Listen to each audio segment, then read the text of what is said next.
What's up, Impact? My name is Kat Wilson, and I'm one of the youth ministers at Landmark Church in Montgomery, Alabama. As an Impact Lifer since 2006, I could not be more thrilled to be speaking with you today. So, for the next several minutes, we're going to be talking about the proverb of patience. And you see all these themes of patience throughout the Bible, but today we're going to hone in on a couple verses in Proverbs. So those verses are Proverbs 14:29, which says, "Whoever is patient has great understanding, but one who is quick-tempered displays folly." And then Proverbs 16:32 reads, "Better a patient person than a warrior, one with self-control than one who takes a city." Now that's big, and I can't wait to dig into that here in just a minute. But growing up, you hear to be patient all the time. And it's so difficult, and I remember it being so difficult. But truly, I did not learn the importance of being patient or patience itself until I was older. And then also the cost of being impatient, I learned a lot more about once I was older as well. And so patience, this is just the ability to accept or tolerate situations that are uncomfortable and to not get frustrated or angry. And so going back to that verse, Proverbs 16:32, there's one translation right here that reads, "He who rules his spirit." What does it take to have patience but the ability to control your reaction? And so that is to rule your spirit. That's patience right there. And so I love that translation of that verse. So our reaction to an uncomfortable situation, though, it can be ruled by many different things. Did something sad happen to us? Are we in that state of mind? Have we been kicked around all day long? Are we hungry? For real, that can happen. So many things can rule the way that we react to a situation.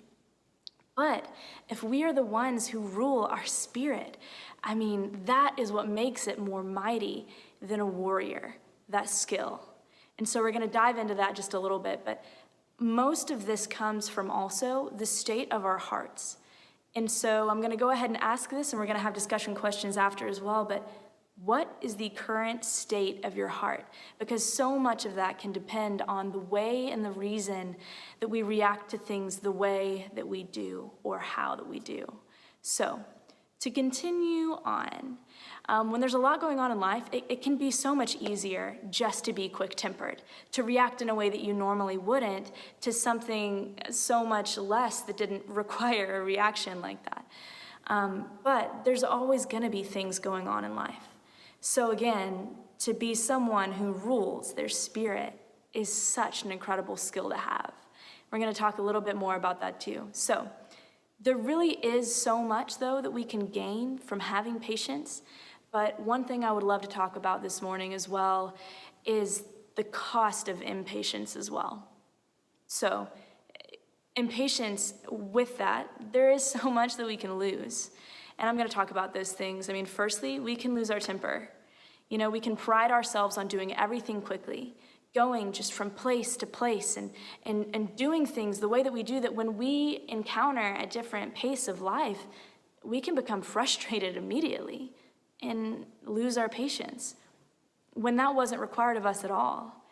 So also with that, impatience can cost us being present with those around us. How many times have we been in a conversation where somewhere in the middle we realize we haven't been listening because we're either thinking of our own response to what they're saying to us right now, or we're just already thinking of what we're going to do after this conversation is over. Impatience can cost us being present. And that's a big deal. And we might not think it's a big deal because today in our world, busyness is glorified, but the Lord does not glorify busyness. And I'm going to break this to everybody. People can tell when you've got something else on your mind when they're trying to share their heart and their feelings with you. So not being present, it's never a secret.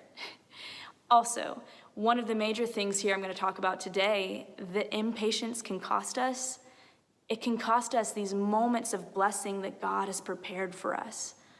Right there for us to see, but we're too impatient. We want to go so fast that we miss it. And so I'm going to talk about one of those moments right now. When I was a senior in high school, my grandmother moved into my parents' house. She wasn't doing super well, and we were a little worried. And, but here's the situation. My bedroom, her bedroom, the only thing that separated us was the guest bathroom.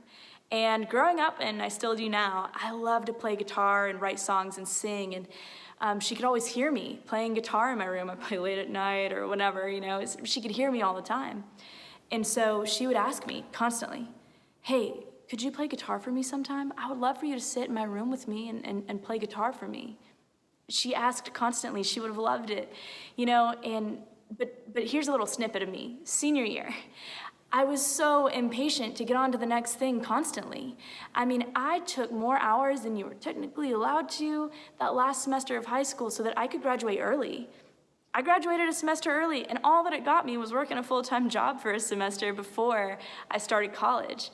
I was just so impatient to get on to the next thing, and so I'm in and out the door constantly. I'm with friends, I'm at church, I'm at work, I'm at school, and she's like, please, will you sit with me and play guitar? And I always had something else. I can't today, I'll do it soon.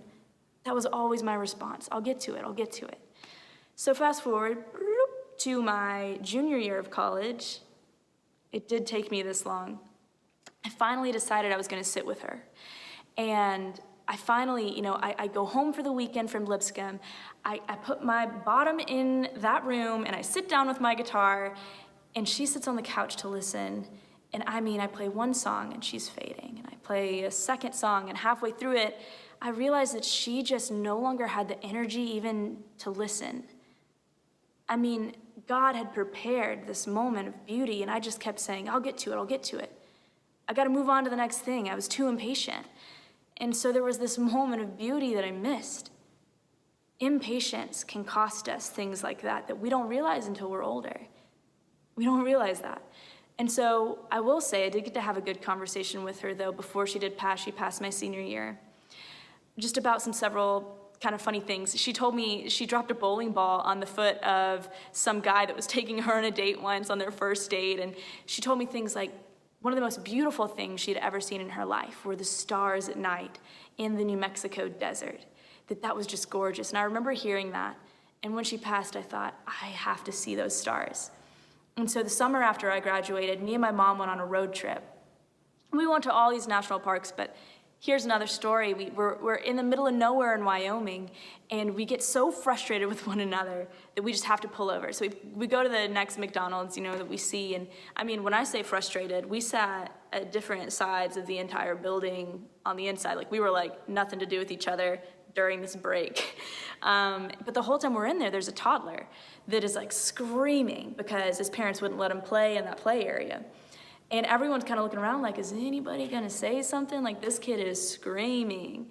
And my mom told me after that she had leaned over to the guy next to her and just said, man, you'd think the parents would say something. And he looked her right in the eyes and just said, we need to be more patient as a people. A funny reaction in that moment, because it was but that couldn't have been more true. And that became our mantra for the rest of the trip. We need to be more patient as a people. We want things the way that we want them, right when we want them, and that's not the way that the world works, but we've been trained to think that it is. And we have forgotten what patience looks like and the beauty that it brings. And so, life doesn't stop happening to you when you learn to be patient. But here's what I'll say. At the end of that trip, we did see those stars in New Mexico, and I could not have been more thankful that I was patient enough to see them, to sit there and to see them, to have my mind on them. They were beautiful. She was right. Life's gonna happen. But if we learn to rule our spirits, if we learn to check our hearts before there's even something to react to, that we're gonna learn so many more lessons and be so much more thankful for the things that we went through instead of just trying to rip it off like a Band-Aid and get through it and get it over with and move on. So I'll leave with this. One of my mentors always says, be careful praying for patience, because you'll be given a reason to be patient. And she's right, but in those moments, in those circumstances that call for patience, the things that we learn, we're never gonna forget those things. the moments of beauty that God gives us, the moments of blessing, being able to be present. So let's check our hearts. Let's learn to rule our spirits and be mightier than warriors, guys. That's what patience can do for us. All right, I pray that God speaks just through Impact to y'all and that you have a wonderful experience. See ya.